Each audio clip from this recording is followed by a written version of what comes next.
Hello everyone, I hope you enjoyed your weekend. I'm Caitlin Pages and this is the Olney Outlook. And I'm Jonathan Vidal. Before we start, I just want to say thank you to everyone for tuning in and joining us as we explore what Philly has to offer. Yeah, Caitlin, I'm feeling extremely thankful today. For starters, SEPTA is the reason why I'm so chipper this afternoon. I had no idea you rode the public transportation system. Oh, believe me, Caitlin, I usually don't. However, one day I decided to test the waters with SEPTA. I ended up getting more than I bargained for. If it wasn't for if it wasn't for the tardiness of my bus, how else would I have been able to run late for work and, jeopardize my job and basically getting into trouble? Lighten up, John. Every day comes with its own obstacles. Plus, you weren't the only one coming to head with unforeseen challenges. Just this past week, our crew traveled around campus teaching fellow LaSallians how to stay sharp on their feet. Let's check it out. Breaking news, there's an epidemic on LaSalle's campus of students, professors, and faculty falling. I'm Hannah McGinty, and I'm going to teach you ways how to avoid getting bruises and scratches and how not to fall. Come on, let's get started.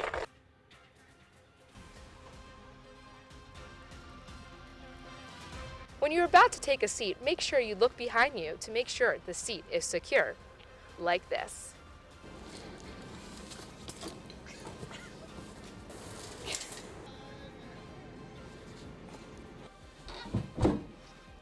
To skip embarrassment and to make new friends, put your phone away and take those earbuds out to avoid falling.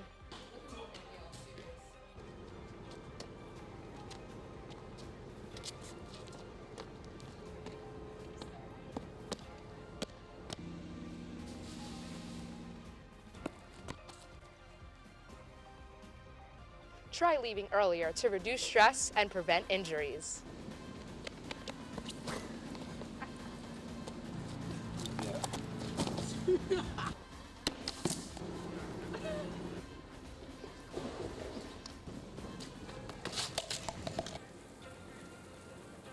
I'm Hannah McGinty, wrapping up this segment of How To. Good thing we found a cure for this falling epidemic.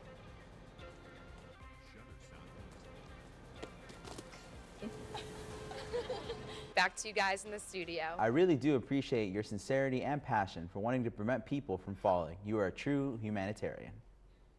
Agreed. Not everyone can be a master of the arts. A person must have an eloquent and graceful walk if they ever hope to succeed in life. I really admire how well you walk, Caitlin. You carry yourself with such poise and elegance. You're a true chip off the old block. Oh, John, you're so good at giving compliments. I wish I had something nice to say about you. Thanks. A lot of people can't say nice things about me. It's all right. We'll think of something. We'll Eventually, yeah. We'll get something for you. Eventually. Hopefully one day we do. But, it's not a big deal, honestly. Oh, good. Yeah, All of these compliments are really boosting my ego. I would like to shed light on someone other than myself. This week, I had the honor to hang out with the LaSalle step team, and I can tell you, these feet are made for more than just walking. I'm Annika here with LaSalle TV, and today we'll be checking out the LaSalle step team.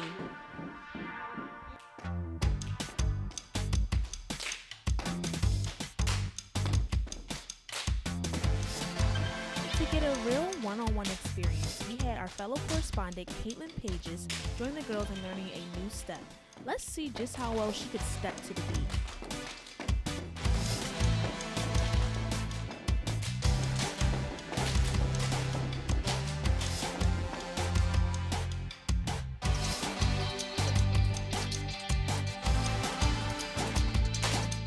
To learn more about the LaSalle step team, we interviewed the treasurer and captain of the LaSalle step team. Let's see what they had to say. Great, so I had some time to steal Jaquay away from practice, and Jaquay and I know each other quite a bit because I was on the step team for 4 years, right? Yeah. So when you came on the step team, you were... I was a freshman. Great, and I was an old sophomore. Now. So tell me just about what made you stay with the step team as long as you did? You're an e-board member. Mm-hmm. So tell us all about that. I think what made me stay on the SEP team here at LaSalle is just seeing its growth. Like when I first joined the SEP team, it wasn't that many of us on the SEP team. Very low key, yeah. People really didn't know about us on campus. Our routines weren't that good. They were okay, but they weren't that good. And just looking back, it's just great to see how far we've come and how much we still have to go. Yeah. The dynamic this year is a little different, but I think everybody's adjusting pretty well. Like this year now, we do workouts. in practice, and we're gonna start doing workouts outside of practice. A lot of stretching, a lot of like outside team bonding. So it's really cool. Like, I love my team. Wow, so we had a lot of fun with the STEP team today. Back to you, John and Caitlin. Kate, you're amazing. I didn't know that you could move like that. I'm assuming the STEP team made the unanimous decision to have you join the STEP team immediately. Thanks, John. I know I did okay, but those girls are truly amazing. The energy and passion they have for stepping, words can barely summarize how powerful they are. Powerful. Let's not get too colorful with our language. Are you sure you weren't distracted by the acoustics in the room? I'm sure I was. I was completely immersed within their vigorous movements. I felt as if their stomps were synchronized to the beat of my heart. You sound ridiculous. If we applied modern day science to that outrageous claim of yours, the result would be your delusion. For goodness sake, John, could you be more of a negative Norman? Jeez. Well, sorry. Well, while Caitlin was stepping, we sent our correspondents to Briar Bush Nature Center. For this week's local lowdown, located in Abington Township, our team was able to get a first look at the many wonders of nature.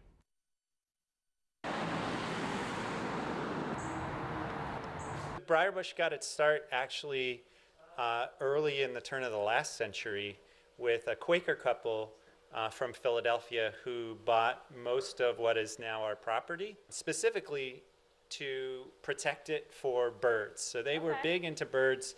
It was really the very beginning of the conservation movement at that time. In the 60s, there was a group of people that kind of protected Briarbush for the long term because the Griscoms passed away. There were some community members who got together and got the township to purchase their property, and they've added on to it since. And the Friends of Briarbush, which is the nonprofit side that supports all the programming here, started in the 1970s. Since then, they've had a mission to educate people, our community, and our students from our surrounding schools districts. While we were there, we got to learn about some of the animals too. Here we have a red-eared slider. We have a pond on site, and what happens is sometimes animals get dropped off here. We don't have to adopt a lot of them. They just are given to us. 2 of these kind of turtles were found in our pond, and they're not from this area. They're not native, so they would die or not know where to find food. We took them in, and inside our nature center we have some animals that are our pets and we use for educational programs that we take out to nursery schools, senior centers, and elementary schools. And we feed them, you can pet them and touch them. If you came here with your visitors, with your families, you would be able to see them in our museum. To have our children experience nature, animals, understanding their own ecosystem as well as the ecosystems around the world. Just generally getting the chance to experience things that they may not otherwise have the opportunity to experience. If you want to experience Briar Bush Nature Center in Abington, you can visit their website for more information. Abington residents and Briar Bush members can get in for free, and those outside the area only need to pay as much as $3. It's kind of a little tiny place that's really had an impact on the greater community and even globally.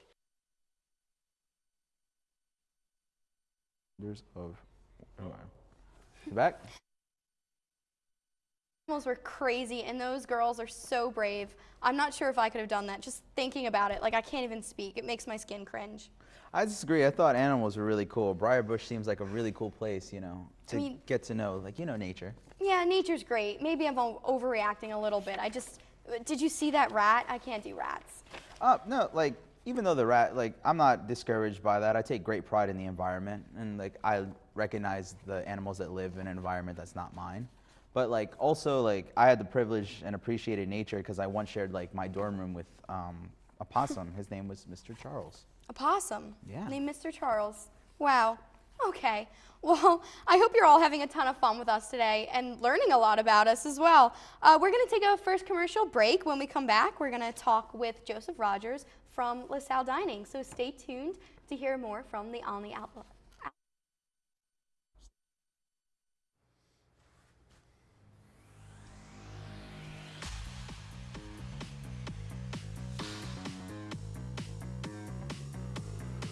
Take a good look at yourself. Oh, yeah. And turn. Oh, very nice. Check that smooth backside one more time. No, really, check it. Do you see any changing or suspicious spots? It's your skin, and it's important. If you're a man over 50, you're in the group most likely to develop skin cancer, including melanoma, the cancer that kills one person every hour. When detected early, skin cancer is highly treatable. Check yourself out and find someone else to help. Learn more about what to look for at spotskincancer.org. A message from the American Academy of Dermatology. Hello everyone, and welcome back to the Olney Outlook, the show where we explore what Philly has to offer. I'm Caitlin Pages, and today we have Joseph Rogers joining us from the Aramark Community Building Team here at LaSalle University.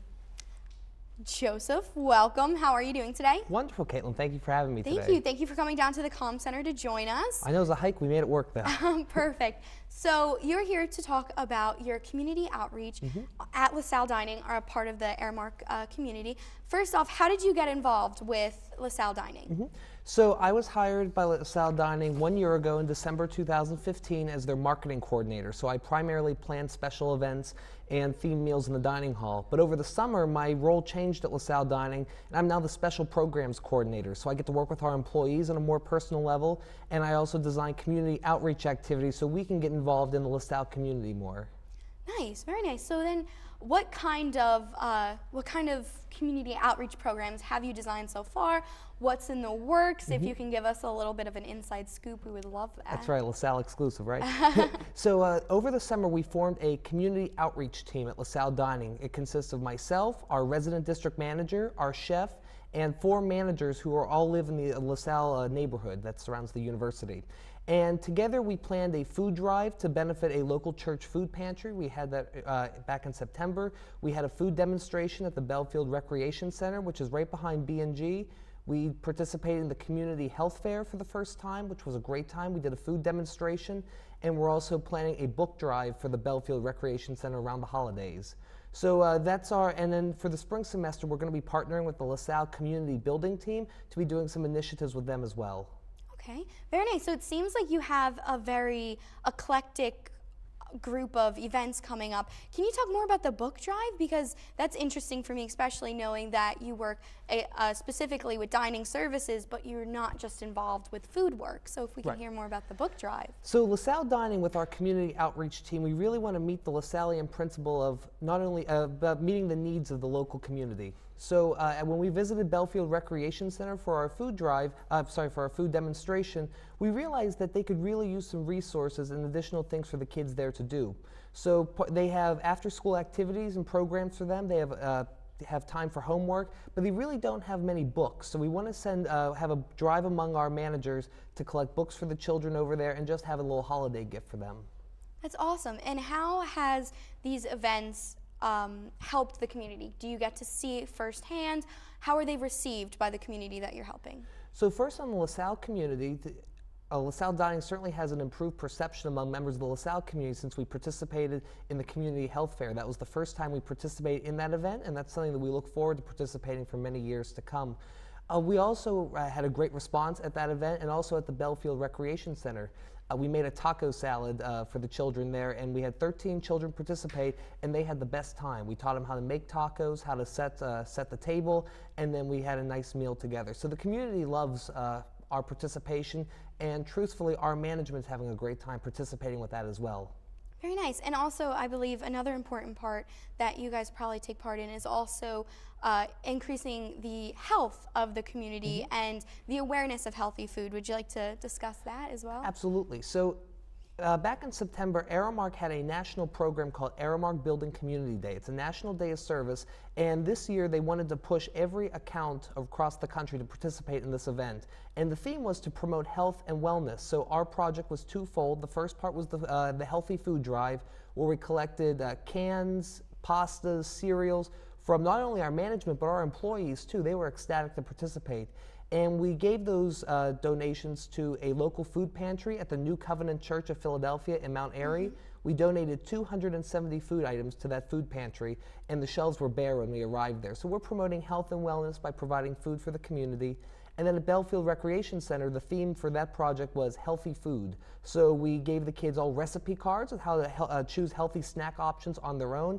And if they have to, rather than going to the corner store for chips and a drink for their lunch or dinner, to go to Fresh Grocer and pick some healthy ingredients to make an easy meal like a taco salad. So that's how we're focusing on health and wellness with those areas. Very cool. And I noticed at this year's health fair, and I think it's a great idea that you're going to continue that health fair because it is an annual event, and it's a great way to help people get involved with the LaSalle community as well as the different health programs around, like our community of Belfield.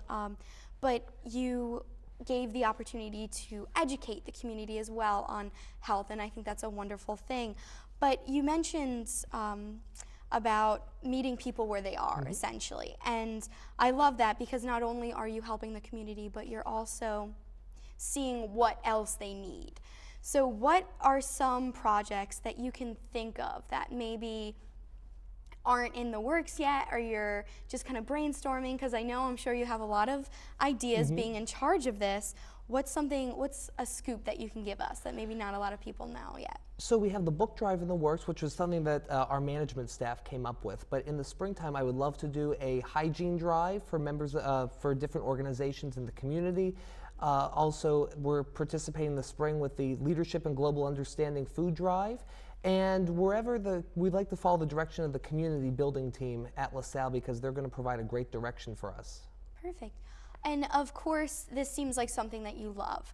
But with things that we love, there's always challenges. What are some challenges that you've faced in this position and within the community? So this is the first time at LaSalle Dining that they've ever had a community outreach team, and we built that from the ground up. So that was a challenge in itself, and also to change the perception among the LaSalle community that dining wants to become a partner with them. And that's something that has not been done in the past. So really this semester has been mending fences and coming together between LaSalle Dining and the university community. And from our community outreach activities this semester, we've made great improvement with that. Yeah, and it's a wonderful idea because as a LaSallian, we have great LaSallian morals and a mission that we follow. So it's great to see that every part of the LaSalle community is participating in this faith, community, and service, our three main tiers of what makes us LaSallian. So I love that dining is involved in that as well. Because even though we're an outside company and a national corporation, we still are very much part of the LaSalle community. So this is helping bridge the gap between our two departments. Most definitely, and I love that. And I also love that in addition to just being LaSallian and helping the community, you're helping in times that aren't necessarily hot times for hunger and outreach, because hunger never stops. So thank you so much for helping throughout the year and for joining us here on LaSalle's TV in our comm center. I've really enjoyed talking with you and hearing more about your outreach. We're going to take a quick break, and when we come back, we're going to talk a little bit more about some food and get some more entertainment. So stay tuned for the Olney Outlook. Drownings are the #1 cause of accidental death for young children. Simple safety steps are the best way to prevent these tragedies. Make sure kids learn how to swim. Designate an adult water watcher to watch kids in and around water. Save the phone calls and texts for when the kids are out of the water. Properly fence all pools with fences at least 4 feet high and with self-closing, self-latching gates. When above-ground pools aren't in use, remove the ladders. When pools aren't in use, cover them. Teach kids to stay away from drains. And if a child is missing, check the pool or spa first. Consider the steps you take, then add a few more. Because you never know which pool safety step will save a life. Until it does. Simple steps save lives. To learn some new ones, visit poolsafely.gov. Welcome back to the Olney Outlook, where we explore what's fun in Philly. I'm Jonathan Vidal. And I'm Caitlin Pages. Nice to have you back, John. I like your beads. They're super festive. Thank you, Caitlin. I like them too. I think the beads work well as a statement piece for my neck. Like, I don't need much matching. I don't really need the matching earrings. These beads are giving me so much life right now. You know, it's so hard to find flattering neckwear these days, and your fajita is huge. Do you mind if we share? Nah, I don't really feel like sharing right now during this episode. Maybe next episode. But they change the host every week. I have a better idea. How about I show you where I bought these fajitas? Yeah, that sounds more reasonable to me. Roll a clip. Looking for something new to fill your taste buds? Well, this time on this episode of the Olney Outlook, we'll be reviewing Les Margaritas. Let's go. Here at Las Margaritas, one can experience the unique culture of the Mexican heritage and can truly feel transported to another country. From the distinctive table settings to the paintings on the walls, the restaurant has an authentic vibe.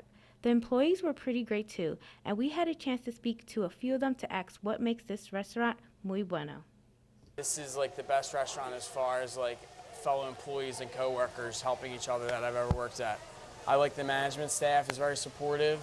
I like the hours. It's not open as late as other restaurants I've worked at before, so I've had a pleasant experience in the 6 weeks that I've worked here. It's been excellent. As a worker, I will say my coworkers there. Everybody is like we talk to each other like a family. We don't disrespect each other. We try not to, because I know it gets crazy, but we try not to. We try to help each other. The family atmosphere. This restaurant is 100% family friendly. The atmosphere is really good. The food is very good, and overall, the atmosphere.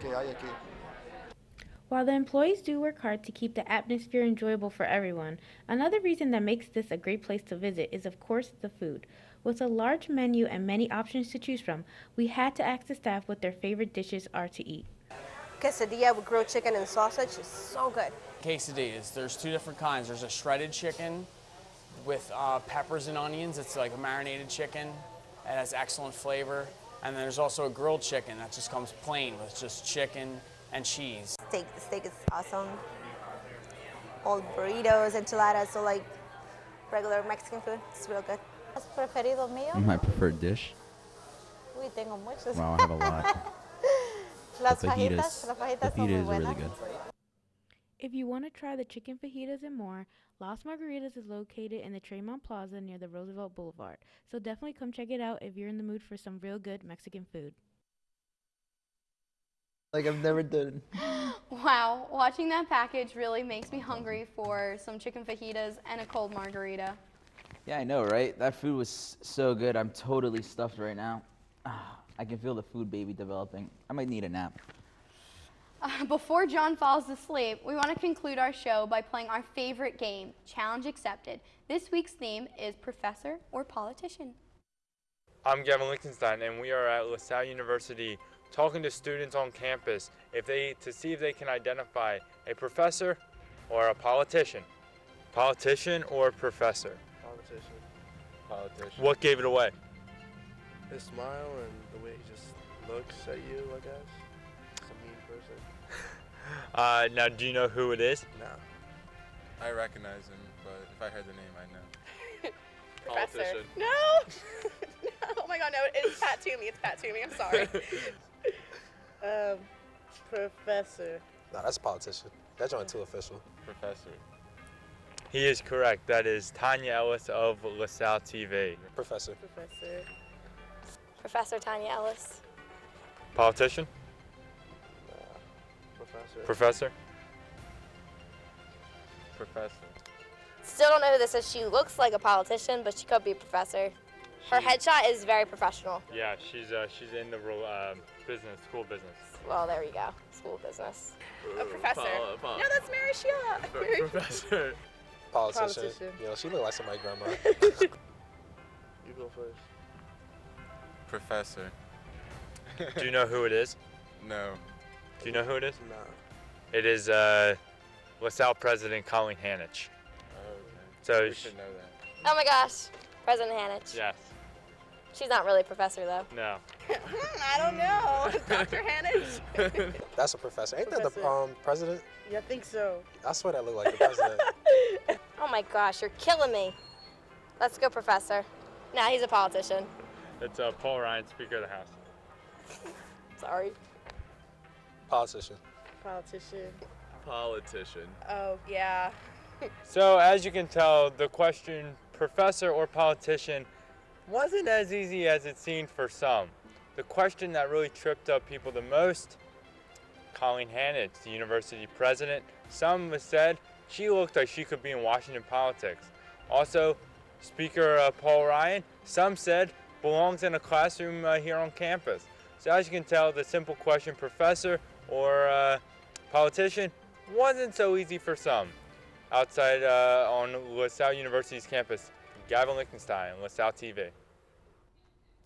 Thanks, Gavin. I'm not sure if I would have known any of those politicians, let alone half the professors. Like we've said before, just because every challenge is accepted doesn't mean every challenge is won.